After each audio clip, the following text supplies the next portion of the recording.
ರಾಷ್ಟ್ರೀಯ ಧ್ವಜದ ಬಗ್ಗೆ ನಿಮಗೆ ಗೌರವ ಇಲ್ಲ,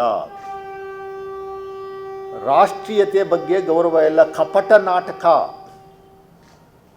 ರಾಷ್ಟ್ರೀಯದ ಧ್ವಜದ ಕಾನೂನನ್ನು ನೀವೇ ಮಾರ್ಪಾಡು ಮಾಡಿದಿರಲ್ಲ ಸ್ವಾಮಿ.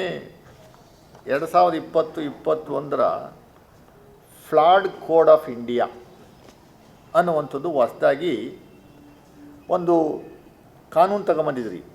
Prevention of national insults to national honour act 1971 ತಿದ್ದುಪಡಿ ಮಾಡಿ 2020-21 ಹೊಸ ಫ್ಲಾಗ್ ಕೋಡನ್ನು ತಗೊಂಬಂದಿದ್ರಿ.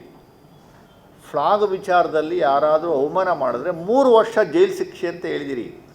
ನೀವು ನಿಮ್ಮ ಸರ್ಕಾರ ತಗೊಂಬಂದಂಥ ಒಂದು ಕಾನೂನು 3 ವರ್ಷ ಜೈಲು ಶಿಕ್ಷೆ. ಸರ್ಕಾರಿ ಜಾಗಗಳಲ್ಲಿ ರಾಷ್ಟ್ರಧ್ವಜ ಮತ್ತು ರಾಜ್ಯದ ಧ್ವಜಗಳ ಬಿಟ್ಟು ಬೇರೆ ಯಾವುದನ್ನು ಆರಿಸುವಂಥದ್ದಕ್ಕೆ ಅವಕಾಶ ಇಲ್ಲ ಅನ್ನುವಂಥದ್ದು ಕಾನೂನು ತಂದಿರುವವರೇ BJPಯವರು.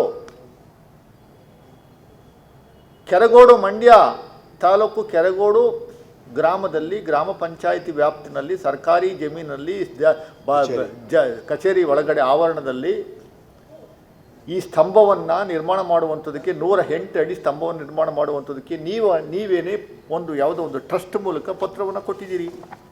ಕೆರಗೋಡು ಗ್ರಾಮದ ರಂಗದಲ್ಲಿ ಧ್ವಜಸ್ತಂಭ ನಿರ್ಮಿಸಲು ತಾವುಗಳು ಅನುಮತಿ ಕೋರಿದ್ದು ಸರಿಯಷ್ಟೇ. ಸದರಿ ಧ್ವಜ ಸ್ತಂಭ ನಿರ್ಮಾಣಕ್ಕೆ ಸಂಬಂಧಿಸಿದಂತೆ ನಿಮ್ಮ ನಿಬಂಧನೆಗಳಿಗೆ ಒಪ್ಪಿಕೊಂಡಿದ್ದು ಯಾವುದೇ ಲೋಪದೋಷ ಅಹಿತಕರ ಘಟನೆ ಸಂಭವಿಸಿದಂತೆ ಹಾಗೂ ಯಾವುದೇ ರೀತಿ ಲೋಪದೋಷವಾದಲ್ಲಿ ನಾವು ಜವಾಬ್ದಾರಿಯಾಗಿರುತ್ತೇವೆ ಎಂದು ಈ ಮೂಲಕ ಒಪ್ಪಿ ಸಹಿ ಮಾಡಿರುತ್ತೇವೆ. ಈ ಧ್ವಜಸ್ತಂಭದಲ್ಲಿ ರಾಷ್ಟ್ರಧ್ವಜ ಮತ್ತು ಕನ್ನಡ ಧ್ವಜವನ್ನು ಬಿಟ್ಟು ಬೇರೆ ಯಾವುದೇ ರಾಜಕೀಯ ಅಥವಾ ಕರ್ನಾಟಕದ ಬಾವುಟವನ್ನು ಧರ್ಮದ ಬಾವುಟವನ್ನು ಆರಿಸುವುದಿಲ್ಲ ಅಂತ 7 ಜನ ಸೈನ್ ಮಾಡಿ ಮುಚ್ಚಳಿಕೆ ಪತ್ರವನ್ನು ಕೊಟ್ಟಿದ್ದಾರೆ. ಯಾರು? ಸೇವಾ ಟ್ರಸ್ಟ್ನವರು.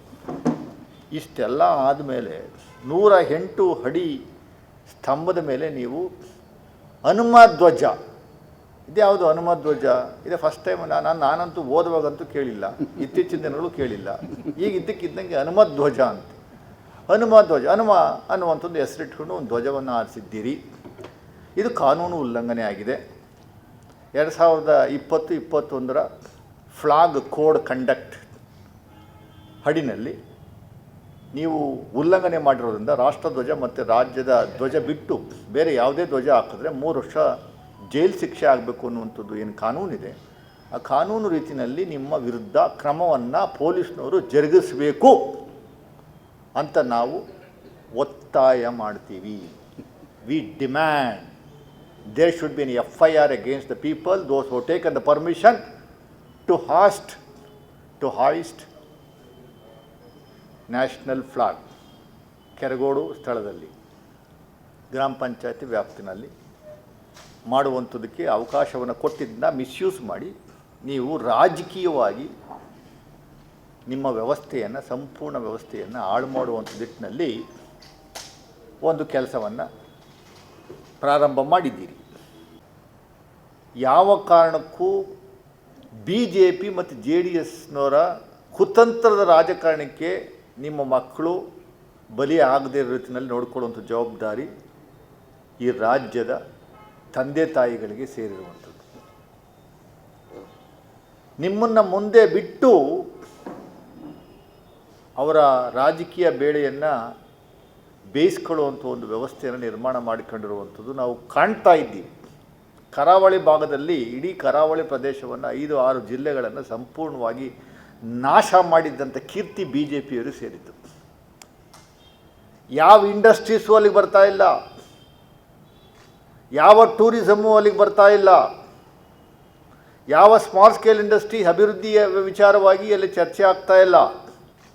ದಿನ ಬೆಳಗ್ಗೆ ಎದ್ದರೆ ಕರಾವಳಿ ಪ್ರದೇಶದಲ್ಲಿ ಹಿಂದೂ ಮುಸ್ಲಿಮ್ಸ್ ಗಲಾಟೆಗಳು ನಡೀತಾ ಇರುವಂಥದ್ದು ನಾವು ಕಾಣ್ತಾ ಇದ್ದೀವಿ. ಅದೇ ಪ್ರಯೋಗವನ್ನು ಹಳೆ ಮೈಸೂರು ಭಾಗದಲ್ಲಿ ಮಾಡುವಂಥದ್ದಕ್ಕೆ ಒಂದು ಸತತ ಪ್ರಯತ್ನವನ್ನು BJPಯವರು ಮತ್ತು ಇತ್ತೀಚಿನ ದಿನಗಳಲ್ಲಿ JDSನವರು ಸೇರಿಕೊಂಡಿರುವಂಥದ್ದು ನಾಚಿಕೆಗೇಡಿನ ಸಂಗತಿ.